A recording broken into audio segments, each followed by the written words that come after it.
This is Decoding Learning Differences with Kimberly and Lavelle, and this episode is Act Now. Early intervention makes a huge difference. So in this episode, we are going to be talking about early intervention. The earlier an intervention begins, the better.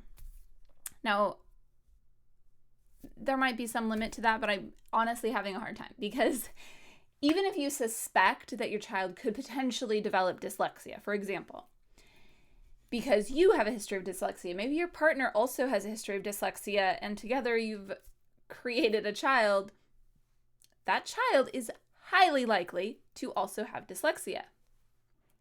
So therefore, let's do something about it. From the day they're born, you can make sure that you're paying attention to certain signs. You can make sure that you are being very thoughtful about exposing them more than you might normally to things that help build phonemic awareness and early phonics skills. So I don't know if there's a such thing as too early, but the earlier the intervention begins, the better, especially once you do have a child that's in schooling. And I really get frustrated when I hear schools say, well, let's see if they catch up. We're going to try this intervention and let's just wait and see, right? We already know that the wait and see approach doesn't work. It fails children. That's why RTI got put in place to begin with. There was an old model of specific learning disability was you had to have a discrepancy between your intellectual ability and your academic achievement. There had to be a gap there. And it wound up being that, well, in order for there to be a gap, you have to have fallen behind.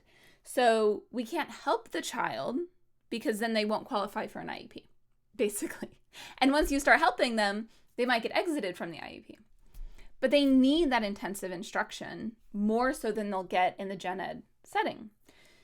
So then they did RTI, which was response to intervention. It was like, well, you start the intervention as soon as you're worried, and if they don't respond, then they can qualify to be on an IEP, and you don't have to have this discrepancy model. There's also other models like strengths and weaknesses, and I'm not the school psychologist, so I'm not going to go into all of that. But we know that kids don't just grow out of learning disabilities. If a child is behind because they just didn't have instruction, sure, give them instruction, see if they catch up. But give them a little extra instruction to see if they catch up. But if parents have been working hard, if the school has been working hard, if there's been interventions of any amount and you're worried, even if there hasn't been interventions, but there's been good quality instruction at home, at school, even just at school, if the kid's there every day and they're getting high quality instruction and they are struggling, let's do something now. Immediately, whether it's on an IEP or not, the sooner you get your child help, the better. You need those early interventions because it makes all the difference. Sometimes kids are not put onto an IEP until they're in 4th grade. And at that point, it takes them 4 times as long to catch up to their peers. And I find that cruel because along the way, kids are losing self-confidence. They are losing their skills. They're falling behind their peers, and they start telling themselves things like, I'm dumb, I'm stupid, I can't do this. And then it changes their whole trajectory in life. It is so, so important. Please help children early. The earlier we help them, the less help they need in the long run.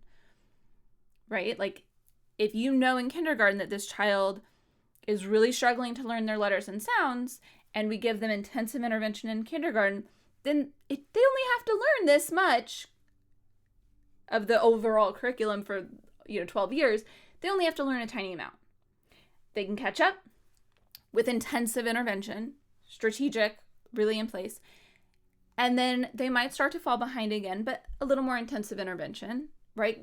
And the falling behind again is because there's new skills being taught that they don't have, and they're having trouble gaining those. So then those need some intervention. And then they might fall, and we catch them up, but they never are falling where they're multiple grade levels behind. They're just a little struggling, a little confused, a little need a little extra help to basically stay with grade level is what we're really kind of trying to do here. And with the way that the laws are written and IEPs are developed, that won't always happen. So if you have the means and abilities, your child will benefit from outside services most of the time.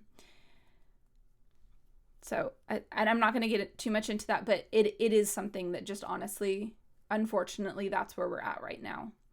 But there's a lot of great programs that are in schools, and do whatever you can.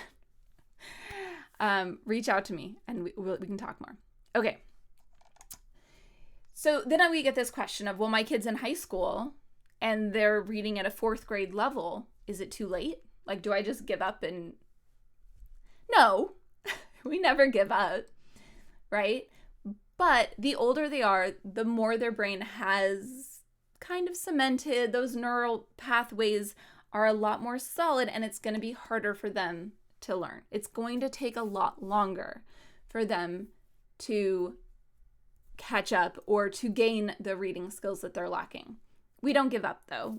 We still put forth that effort. You just have to know going in, it's going to take longer. It's not a lost cause. It's not like, oh, well, we're just going to have all the text read to them out loud, and we're not even going to try to teach them how to read. I don't think that's fair. That's limiting what you believe your child is capable of. And I know that you don't think your child is not capable of being a full, complete reader, unless your child has a particular profile where they're not. But for most kids with learning disabilities, they have a high intellect, but there's something getting in the way. And we can work around those blocks. We can teach them how to read.